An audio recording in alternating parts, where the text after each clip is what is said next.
Hello, everybody, and welcome back to the Nutritional Revolution podcast. We have an amazing guest here for you today. We have a full podcast studio going on right now, if you will, virtual studio. We have Kristen in house as well, and we have Dr. Melissa Streno with us, who has earned her Doctor of Psychology degree in clinical psychology and her master's in sport and performance psychology. So definitely right up our listeners' alley for sure. And she completed her postdoctoral fellowship within an eating disorder treatment program, focusing on developing and leading a track designed specifically for athletes. And then she continues to teach at the University of Denver and focuses her work on eating disorder, disordered eating, body image distress, anxiety, depression, and relationship transition, life relationship transition, I should say. So thank you so much for joining us, Mel. Yeah, thank you for having me. I'm very excited to be here. Of course. So before the listeners get to learn too much about you, we are going to do our two truths in a lie first. So go ahead and share those with us, and we will do our best guesses. Okay, so in random order, let's see. So I lived in California for 4 years. Okay. I've run the Boston Marathon, and I've tried out for Wheel of Fortune. Ooh. Okay. Like you're tricking us here. Yeah. Goodness. Okay. I feel like the tried out for Wheel of Fortune is a very unique thing to say. So I feel like that's a truthful thing to some extent. Maybe you didn't run the Boston Marathon. It will be my guess is a lie, but don't tell us the answer. What do you guys think? I'm going to go with California. I don't know why. I also agree with Kristen. I'm going to do California. All right. It's on, you guys. So we will reveal the answer at the end for our listeners. But how did you, we'll kind of go back in time a ways, but how did you get interested in the psychology degree track? What drove you there? Yeah, so I grew up very active playing sports, grew up in Colorado, played sports throughout most of my life, lacrosse through college. And then when I graduated, felt like I was kind of pushed off a cliff, really didn't know what to do without that team experience. Wow. Yeah. And that was kind of the start, I think, for myself, where like kind of put a pin in when I look all the way back, like when this became something real for me that I can relate to, my clients and athletes that I work with every day. But after that, I was planning to go to medical school, started taking all my prereqs after graduating undergrad, and decided I wasn't 100% ready. And so I took a year and was working just in clinical behavioral health on a psychiatric unit. And at that same time, University of Denver had just started their master's in sport and performance psychology program, which sounded really interesting, really innovative. Was kind of one of, or maybe the first sport and performance psych programs, master degree in the country. And it was, right in my backyard living in Denver. So jumped into that. It was fantastic. And then I actually stayed within that School of Professional Psychology and went on to do my clinical doctorate. And the reason for that was really that, I was doing a lot of performance work with athletes and realizing how much clinical, not necessarily always anything diagnostic in terms of giving somebody an actual diagnosis, but a lot of symptomatology, a lot of relational stuff that, having my master's, I just didn't feel as helpful and competent. And so when I went into my doctorate program, that's when I started specializing specifically working with eating disorders and athletes, both those who are in sport currently, those who had to step out of sport, and then those who were finishing. And, probably not surprisingly to you all, that was kind of the bulk of the work, is really those who finish and how hard that is, that transition out. Then I went out to Oklahoma, worked in the athletic department there, and there's psychological resources for OU student athletes, which was another fantastic experience. Came back, did my postdoc, like you said, led the track that specialized in treating eating disorders for athletes. And then I jumped into private practice with two of my very close friends and colleagues in 2019.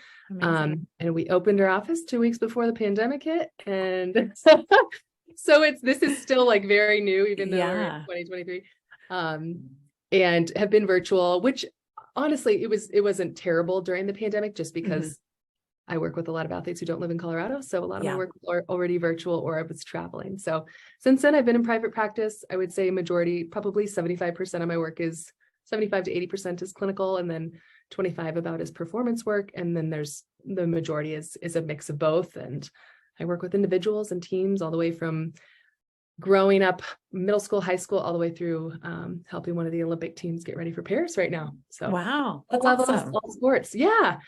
Very That's exciting. where I am. Here I am. Very cool.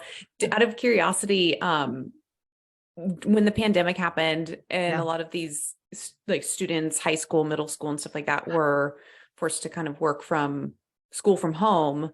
Yeah. Did you notice any kind of like upticking with regards to any disordered eating behaviors or clients in that arena out of curiosity?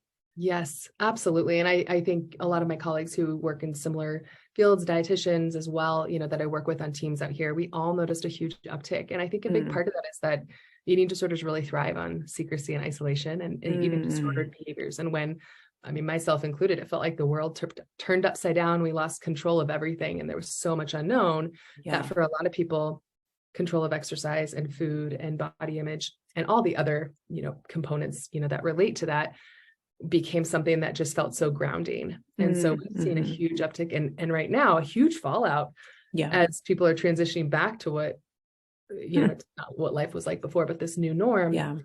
So definitely a lot of disordered eating and eating disorders during the pandemic, but honestly, a lot more in this last year. So. Wow. Yeah. I had noticed a few of my friends who have kids in high school and stuff like that talking about it and mentioning it. Seemed like I was hearing it a lot more when all this was happening, and it makes sense. With your performance, the 25% on performance focused work, is that kind of more with regards to like race anxiety, or what kind of areas are you working on with the performance side? Definitely. So race anxiety is a huge part of it. Under kind of the umbrella of mental skills, what we call them, or the cardinal skills, performance anxiety, we have race routines. So pre-performance routine, post-performance routine, and then one of the most important, that mid-performance routine, where things go totally unexpected or out of our control, that we have to know how to manage when that happens.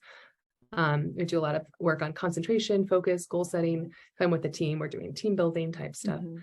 So it's really managing, like, how do you use your brain as a tool that helps you in your performance instead of a hindrance? Yeah.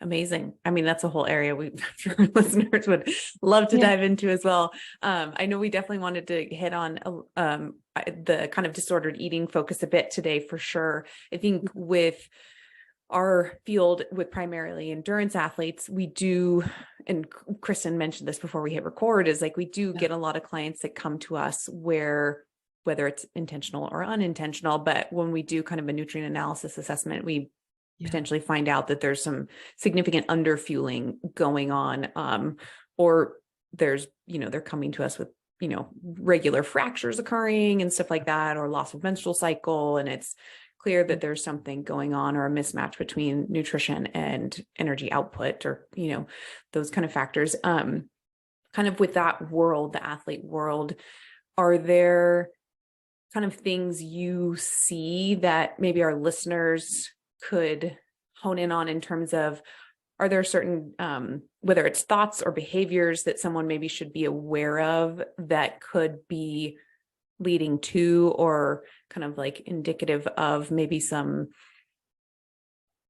undernutrition or maybe disordered eating behaviors?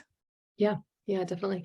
And I think truly with athletes, there's a variety. An athlete's not predisposed to one type of disordered behavior just because sport is one component of their life or their identity. And then beyond that, right, every behavior or thought or urge, and the one specifically that maybe we would see in like the DSM, or like kind of the primary, like restriction, over exercise, purging, calorie count, like all of those present differently for each person.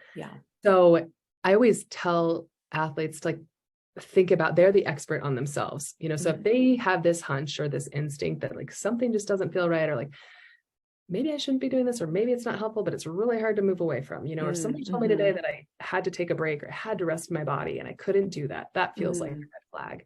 The other thing I see a lot, and we, I think in this field see a lot with sport and with athletes, is orthorexia tendencies, orthorexic tendencies.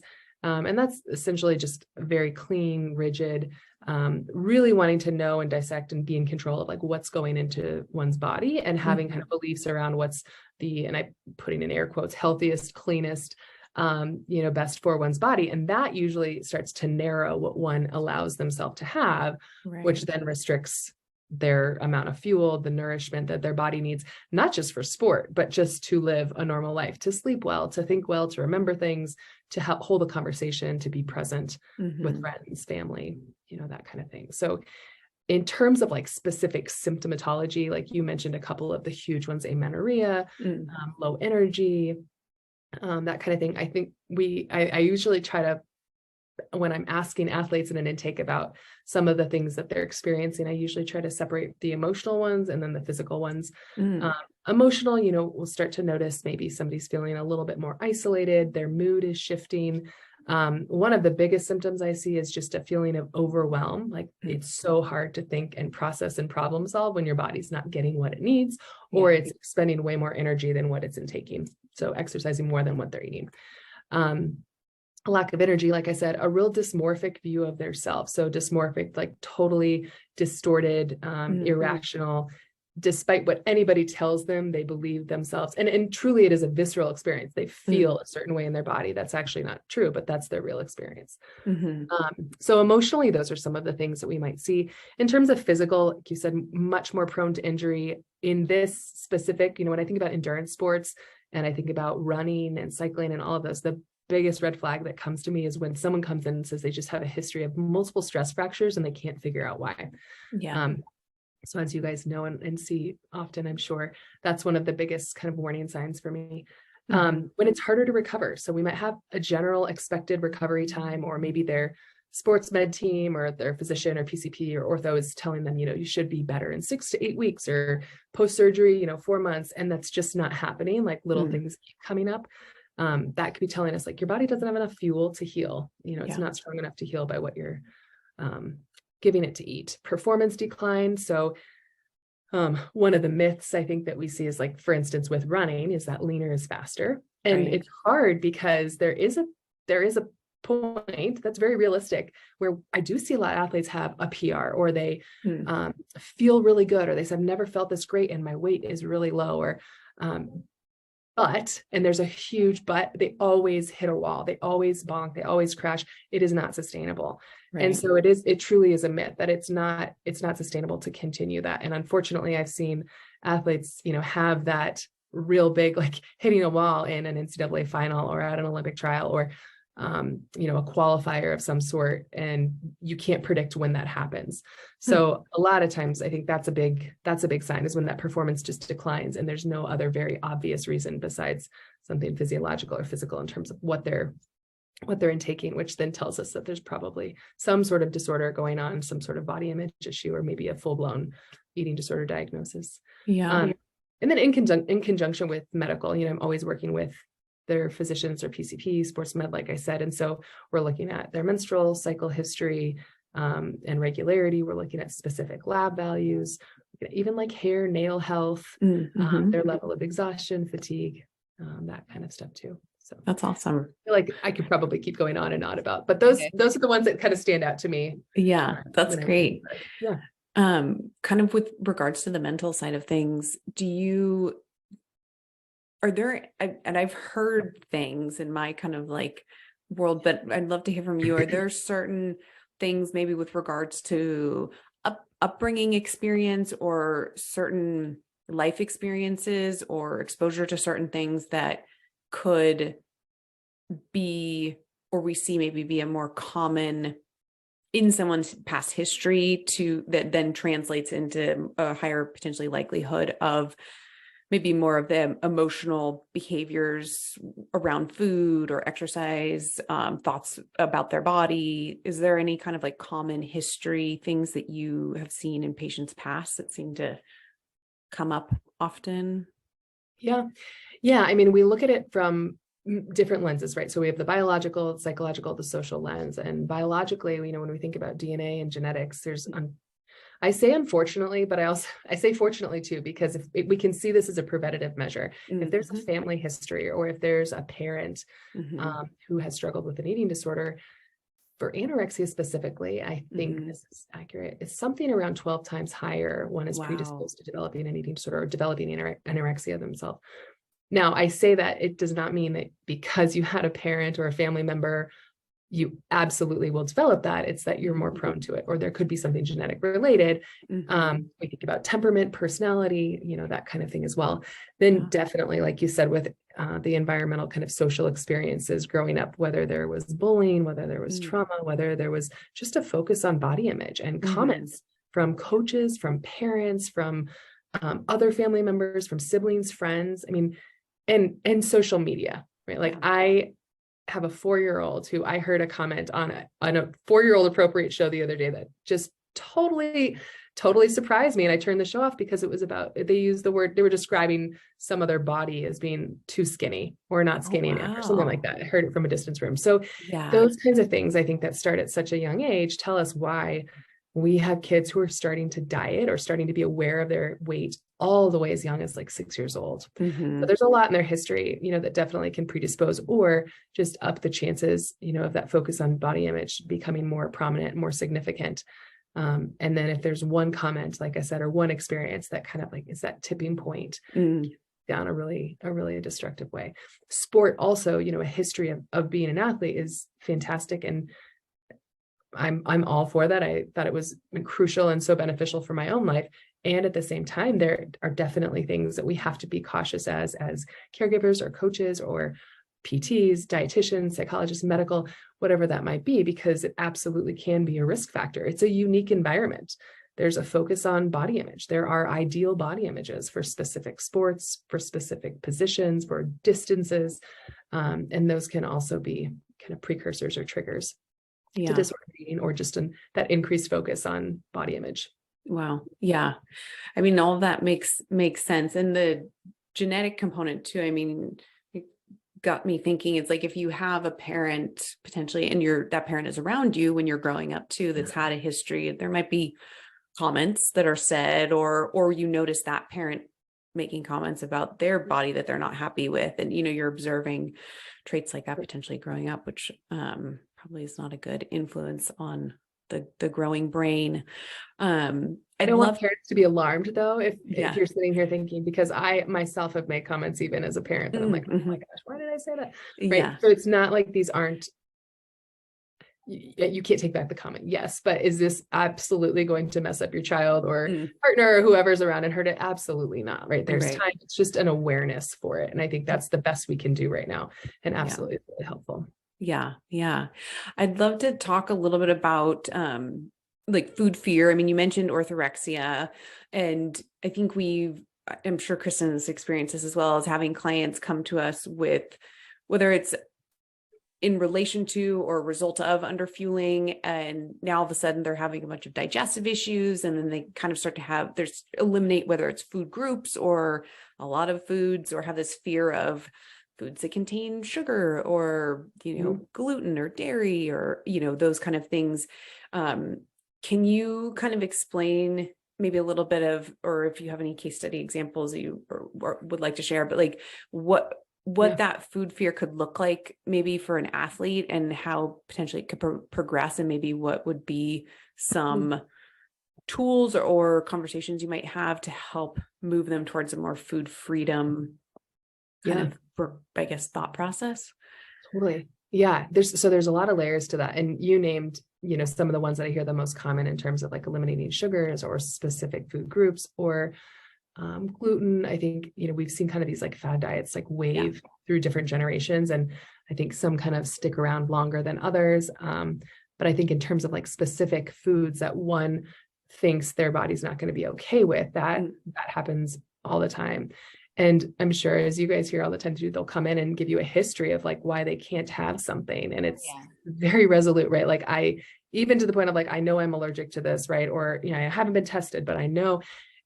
So my first requirement for anybody that I work with is that they work with a dietitian and work with somebody who is a professional, who's competent in this, because that's not my role and not my job either, but it's such a huge supplement to the work that I do.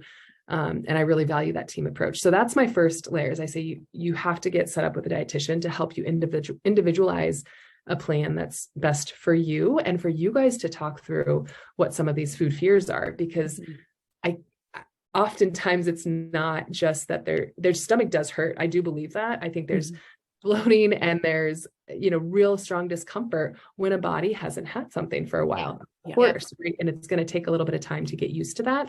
So I feel like through my experience as a dietitian is beneficial for a million reasons, but one of the big ones is helping them gradually build some willingness to be uncomfortable physically and emotionally, trying something new that actually is going to help them build some data and evidence that their body's not only going to be okay. The biggest fear is like, my body's not going to be okay. I'm not going to be able to run, or I'm not going to be able to bike. I'm not going to be able to get out of bed, right? We know that you're actually going to feel better. You're going to feel stronger, more energized, and you're not going to be, your life won't be dictated by this very rigid pattern of the things you can and can't eat. Because outside of even just sport, when there's this rigidity and more kind of isolated choices around food, it affects our social life. It affects, relationships. It affects work. I have athletes coming in all the time that won't eat out. They won't do team dinners. They want to bring their own food. In some instances, it makes sense, right? If I'm traveling with a team down to South America and they're like, I don't want to risk getting food poisoning. I'm like, me too. I'm also not going to drink the water or eat the fruit, right?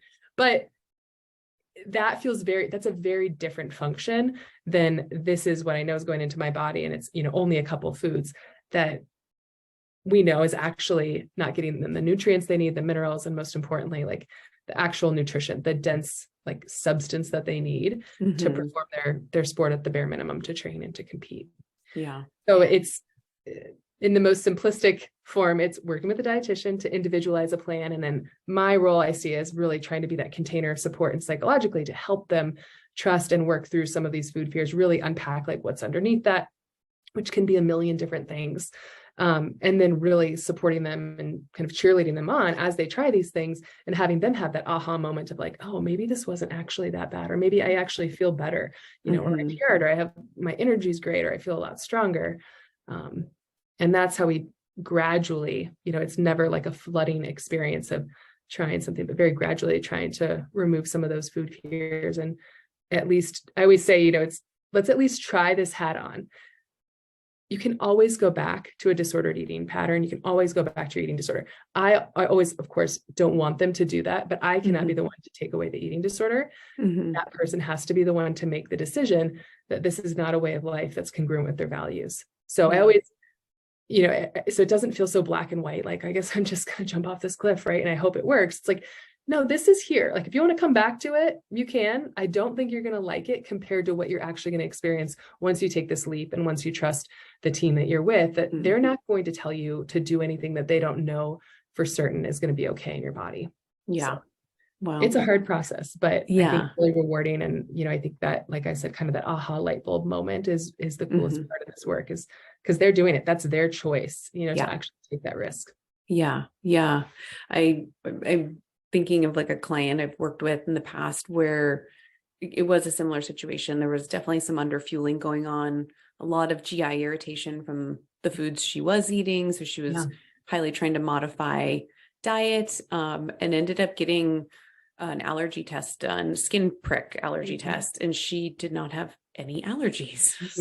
Granted, some of the allergy testing, I know there's back and forth regarding accuracy of that as well. But so, I wonder, there's likely, like you're saying, a psychological piece, but if she's under fueling too, I know that we can see decreased production too of even digestive enzymes and a change in the microbiome structure and those kind of things. So helping with kind of the psychological piece of like testing these things and letting the body become a bit adapted and slowly bringing those foods in, I think is smart. And I think, like you're saying too, having that team aspect, like we are not versed in the psychological aspect, and that's very clear. And that's why we have people like you come on here, because I think it is such an important piece of the puzzle.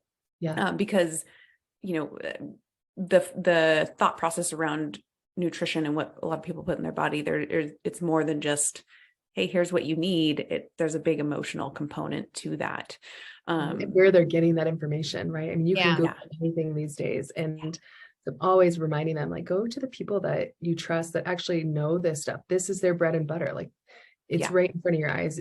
Don't just look at anything on, like I said, social media. There's a lot of influencers that really don't have a background except for their own experience, and that's not going to be helpful or applicable, Right. to you. So Yeah, sometimes I feel like a lot of my time is spent combating these questions that I get from athletes. They've seen someone say something on social media and they're like, well, what about celery juice? I heard it's great, and then I'm like, okay, and it is my job to tell them what is correct, but it can be a little frustrating at times because there is a lot of information out there. Yeah, totally.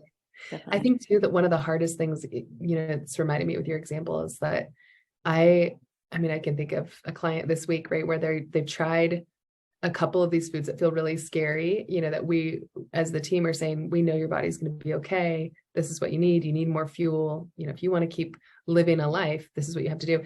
And of course, that physical discomfort comes up. And so trying to predict that for them instead of saying, no, you'll be fine. You'll be fine.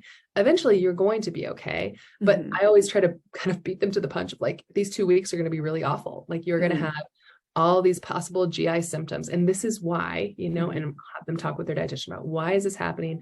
Why is your body having to relearn how to digest food it hasn't had in a while, et cetera, and what you might feel. And so I think sometimes that can be reassuring for them, but it also prevents psychologically from them to say like, see, I told you, this is why my body doesn't. Right. No, that's actually normal. This is what we would expect. This is what we see when there's a reintroduction of more variety and a higher quantity too. Oftentimes it's under fueling, not just in variety, but they're not getting enough fuel. Yeah. Yeah. I think that's recovery, workout, all that stuff. Yeah, I think that's an excellent point you made there. With regards to kind of the food freedom approach, when someone is coming from an area where that they have that food fear and we're trying to work towards food freedom, and you're mentioning kind of like incorporating some of these things maybe in small amounts over a period of a couple of weeks and giving them that heads up information of what's kind of to come expectation wise with regards to how their GI feels. With that process, you mentioned some of the maybe excuses people will give, or like this is my GI is going to hurt, or the fear. Do you ever run into like the fear too of weight gain as someone's increasing their calories? Absolutely. Yeah, absolutely. And that's one that, athlete or not, I think is one of the biggest reasons that people remain stuck, and a lot of clients and a lot of athletes say, I want to get better. I want to recover.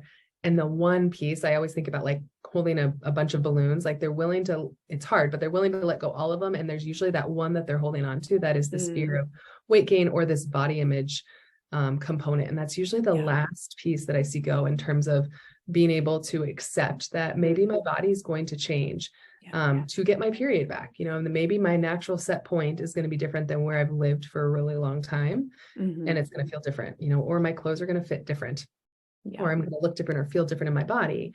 But if that equates more to health for me, if I'm getting my cycle, which we know is one of I've heard it described as like one of the vital signs now. We know that getting a cycle is so imperative, regardless of being an athlete or not. You should be getting your cycle, right?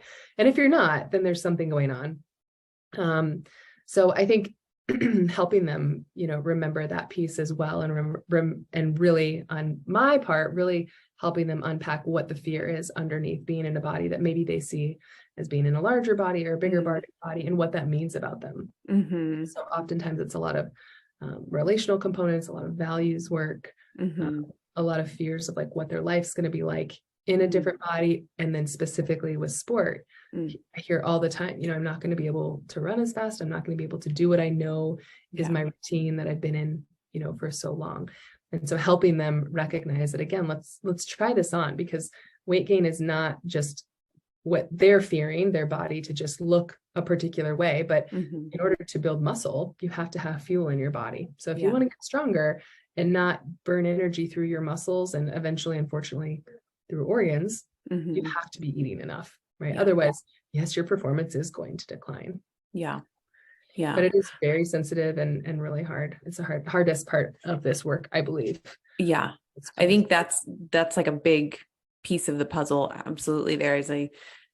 I've heard that plenty of times, honestly, from clients where, if they've come to us with the loss of menstrual cycle and wanting to regain it, and there's that conversation of like education on the nutrition requirements and that kind of stuff. And then sometimes they'll make the change and then they'll happen to hop on the scale 3 months later and they're like, oh my goodness, I'm 20 pounds up. And it's this panic sets in of like, well, how do I reverse this?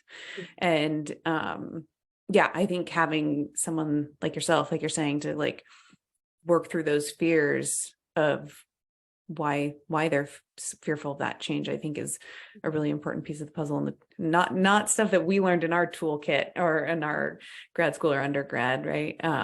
Well, and vice versa, I rely on the people I work with to help them find what that natural set point is, looking at labs and menstrual cycle history and where it's been.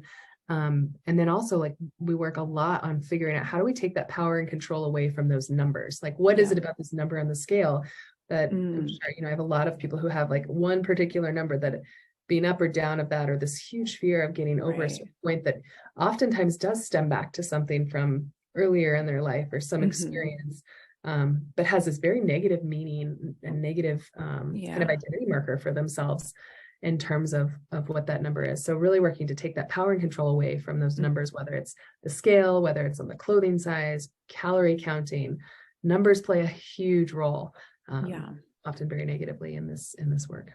Definitely. Do you, with regards to kind of clients who are trying to get more food freedom, do you have any suggestions in terms of like if they're going to eat out at a restaurant and they want to maybe do what their normal routine would be? It's a salad, no dressing, something like that. Do you have suggestions for someone on how to kind of start to evolve that food freedom? Or maybe they don't eat out, right? If they have that food fear, they wouldn't go out to begin with. But do you suggest people do try and kind of like experiment with going and eating out and enjoying things off the menu? Oh yeah, absolutely. And again, I kind of exposure work, right? In terms of moving away from eating disorder behaviors or urges or thoughts. And a big part of that, again, is, to be working with a dietitian who can help them. So a lot of the times it's looking at menus ahead of time or looking at things that sound good and then working towards like, what would be one thing you'd be willing to incorporate that you normally would take off, of this. Like, we know that, definitely not a sustainable choice to have a salad without dressing, right? Yeah. But also not going to say like, you absolutely have to go order something that's not a salad if you're not there yet. But the hope and the goal and the expectation in terms of this work to continue doing what you're doing is that you'll be willing to try some of those things. So absolutely talking through some of that. I think a big part also is asking them like, what would be important about going out to dinner, or what would be important about, being able to go out with a partner or with your teammates or with your child or friend or whatever that might be. How is your eating disorder or your disordered behaviors, whether it's restriction or binging or purging or whatever, over exercise, how is that dictating your life and taking you out of these situations that you might want to be in again? So it could be cooking a dinner at home with them. That's different than maybe what they have every single night and help kind of move away from that rigid routine. Or it could be gradually eating out is something that they really enjoy and authentically want to do that. How do we help them move into that space? Yeah. And I remember from some of my like cognitive behavior therapy classes, they had it was like a pros and cons table. So it was like pros of staying the same, pros of changing, and then cons of staying the same and cons of changing. And there was a specific progression of how to work through that table with them. And they wanted you to finish, forget on which one, like for a certain reason, right? To kind of like, I want to say it was you'd finish on pros of making the change. So they'd kind of leave the session with those like final thoughts of like the wins, I guess, in their head, which I thought was a great tool. Do you ever implement stuff like that with your clients? Yeah, absolutely. And speaking of CBT, so I work from a theoretical orientation of ACT, which is acceptance and commitment therapy, but it's all under the umbrella of behaviorism, which CBT, CBT, all the same. And so yes, absolutely. We work a lot on values-based choices and actions. So really thinking about like, what do you genuinely want versus what's the cost of that? If you continue to listen to this disordered voice, it's telling you to do something. Where do you end up? How do you experience life? When you look back, is that how you want to see what your life was about, how you lived it, how people might describe, what you chose to do with your time? So very values-based, relationship-oriented, very lots of mindfulness incorporation. Yeah. Which would be helpful around trying some of these new things that feel understandably really scary and uncertain. Definitely.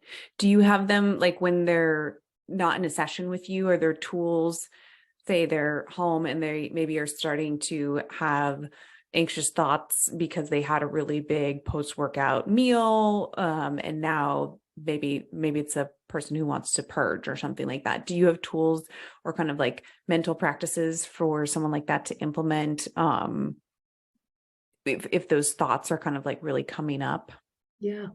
I think one of the biggest things one of the biggest tools can be first helping somebody slow down. Oftentimes in those moments, our mind is like so far ahead of where our body is, or vice versa. And we're trying to kind of align the two, like really listening to what is our authentic self, like our genuine need right now. What is that telling us versus what is this eating disorder probably screaming, right? It's loud. It's not just this like quiet little voice. It's this blaring noise that, it's like a little mosquito in your ear that you just can't not think about. And it's just on the forefront of your mind. So I always recommend first and foremost is using your breath. It's a tool that we have all the time with us that we often forget. And using your breath to just pause. Like you don't have to make a decision right now, but let's just buy ourselves some time. So if the urge, for example, like you said, is to purge and you just had a meal that you're having a lot of feelings come up, a lot of shame or guilt, or I shouldn't have done that, or tomorrow, I'm not going to be able to do my long run is one I hear all the time. I couldn't go out to dinner and I couldn't have this meal because I had to do my long run the next day. In that moment, I'm going to give myself 5 more minutes and then I'll see how I'm feeling and what I need. And usually it's slowing that down that then helps us come back to that more authentic, like, okay, it was actually a really good thing that I had that meal. My body's going to feel okay in a little bit. I'm going to feel more satisfied. That was really good nutrition. It was really fun to be, I don't know, out to dinner with a friend or my partner, whatever that might be. It allows us to slow down and truly decide, am I making this choice or is this choice coming from the eating disorder? Yeah, I love that. I think that's great. I think that's the excellent tool. Do you have any specific breathing like recommendation sequences? I've heard so many different things out there. I think diaphragmatic breathing is always fantastic. So diaphragmatic breathing, box breathing, anything that cues to the body, it's okay to relax. It's okay to calm down. And I think a lot of people think, well, okay, I'll practice that when I'm in a moment of panic or anxiety, something that we often align with in any sort of disordered thought or urge. So I am always recommending to my athletes and clients to practice this when you're in a good space. Like I practice diaphragmatic breathing when I'm driving. I practice it when I'm sitting in session. I want it just to become something that's kind of autopilot that I'm just kind of doing naturally. So that when I do need to use it or when this client needs to use it, that it's something that's there. It's something they're familiar with. It's something that their body knows, like, oh, okay, you hear me that I'm in some distress. I'm gonna help calm. I'm gonna help relax and get to a space where I can make a choice from my authentic self and not let the eating disorder just make this choice. Because in that moment, all we want is temporary relief, right? So whether it's exercising or binging or restricting or purging, and there's many, many, many other symptoms and behaviors that fall under that. But in that moment, that is serving as this temporary relief of like, okay, this is familiar. It's something known. It's certain. But the keyword is temporary. And over time, it's not relieving because we know we're going to go back to it. The longer we use these behavior patterns and the longer we kind of get into these trends, the harder it is to unwind. And it truly is, it's rewriting these neural pathways in our brains to convince ourselves to trust that it's okay to do something different. And that's where that discomfort is, being able to sit through the discomfort, again, going back to your example of not purging when every ounce of your body and your brain is telling you to do so and you want to crawl out of your skin. And that is the experience, right? But it's each time kind of getting one more data point, one more piece of evidence that I can do this. I'm going to be okay. This is not the path that I need to keep going down. So that pausing, the breathing, slowing down, journaling can be helpful in those moments as like a form of distraction. Texting someone, talking to someone, distraction's okay. I think sometimes it gets this misnomer of like, well, then, you're just avoiding something. Distraction and avoidance are different. Distraction would be in this moment, I need to pull myself out of this. I need to step out of this tug of war with this eating disorder voice and do something different. Avoidance would be, I'm going to do that every time, but I'm never going to come back to like, what's underneath this? What's really hard about not using the behavior? What's really hard about allowing myself to have that meal Mm. after a race or after a training run. Mm. So coming back to it is, what is needed, but in time, Right. when you're in a place that you can do that. Yeah, that makes a lot of sense. I think that that's definitely a helpful tool, I'm sure, for many of the listeners. I want to be mindful of your time because we are getting close. I know you mentioned before we hit record that you have a book. Oh, yes. Can you tell us about it? Yeah. So I think at the very start, I said, I love working with athletes who are in sport. And I also love those who are working on transitioning out of sport. So my close friend and colleague, Rebecca McConville, she's a dietitian in Kansas City. Awesome. She and I, about 5 years ago at a conference, were chatting and we both said, have you noticed an uptick in eating disorders for those who are outside of sport? I said, I absolutely have. We started talking about it and we were looking at like resources and articles and journal articles. And there were a handful, literally like 3 things that we could find. And Wow. we said, this is a hole, this is a void in our field, that really needs some support. So COVID and multiple babies later, 5 years later, longest book hopefully we will ever write, but it's out. It's the workbook. It's called At Last. Last stands for Life After Sport Transition. And our hope is that it's applicable to athletes of, all sports, all parts of their transition, whether you're in sport or you're out. We want it to be a preventative tool for those who are preparing, in some way, shape, or form. How do I not fall into behaviors that could be really destructive or detrimental when sport is over, or when I'm not that you're not exercising or have activity, but when it's maybe not the exact same as it's been, when I'm competing in college and then I'm no longer competing, how do I use exercise and activity in an appropriate way? And that is so incredibly hard when all you've known from maybe age 3, on the baseball diamond or soccer field or in the pool, somebody's telling you how to eat and how to exercise, and it's high level and it's intense and you're doing it a lot. So how do I fuel my body? How do I relate to my body? Who am I outside of sport? What's appropriate activity for, again, I could put kind of normal, but when you're not competing and training, right. At such a high level. So that's essentially what this workbook is about. It's really interactive. We hope it's really helpful. That's But it awesome. literally just came out 2 weeks ago on Amazon. Yay. Check it out. Awesome. We will link that in the show notes for the listeners if you guys want to check out At Last.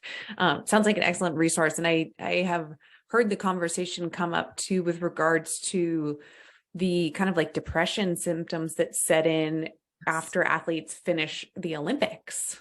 And I remember kind of like first hearing a bit about that just kind of like, emotional kind of like downfall that happens is like you lead up to all this excitement of like, one key day or event. And then it's just kind of like comes to a halt the next day. And last, I'd be curious, did you obviously if it's transition out of sport, there's got to be some overlap there, but did you see any of that in any of your clients maybe, or? Oh, absolutely. Yeah. And in the book, we have like 15, I think, contributors. So they're athletes who have transitioned in sport in some way, shape, or form on all levels, professional, high school, college, and Olympic. And there's, yes, absolutely, that experience. And then I've seen that in my work with Olympic athletes too, of just, you work so hard and everything is like just so funneled into this one goal. And regardless of how it goes, you're on this high, what an experience, right? Like something that 0.0001% of people do. Yeah. And then what? Yeah. Like, who am I? How do I even relate to myself, let alone other people or the world? How do I, maybe a professional career is next, and all you've ever known is getting up and going to the gym at 6 a.m. or 4 a.m. And now you have to get up and put on professional clothes and go to a real job, right? Yeah. There's just so much to work through and to navigate. And you're right, there's a huge emotional component. We do often see a ton of depressive symptoms. We see a lot of anxiety. We see a lot of rigidity of like trying to hold on to some sort of control, whether it's any sort of like OCD-like tendency. And then obviously a lot of the disordered eating pops up as somebody's trying to navigate this world that's so unfamiliar than what they've known. So. Yeah. I mean, I definitely can see that happening. Out of curiosity, did you watch the documentary Stutz on, was it Netflix? What is it called? Stutz. It's Jonah Hill does a documentary with his therapist. Oh, I saw that. Oh, I will check add it to my list. Yeah. I'd be curious to your thoughts on it if you watch it. Yeah. Feel free to ping me. I will. I thought it was really good. I don't, his just from a, information perspective, but I'd be curious. I mean, I don't know what the whole world of that, therapy and psychology and all that stuff. So I'd be curious your thoughts, but, so since we're close here on time, why don't we reveal your 2 truths and a lie? So you said you had either lived in California for 4 years, run the Boston Marathon, or tried out for the Wheel of Fortune. Yeah. So I lived in California, but only for 1 year, not 4. So that was it. Kristen and Nia nailed it.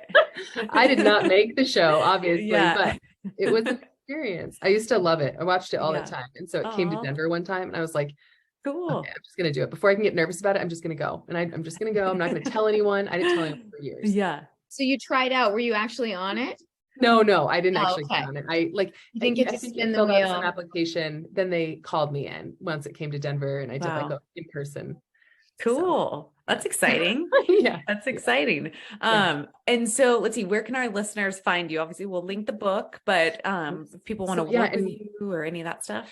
Yeah, I can, I'll give you my email and then I guess probably best social media is probably Instagram, where we actually have an At Last Athlete is our Instagram handle that is coming in the next couple of days. We're just in the midst of that. And then Lantern Psychology is my current practice that I'm in right now. Awesome. All right.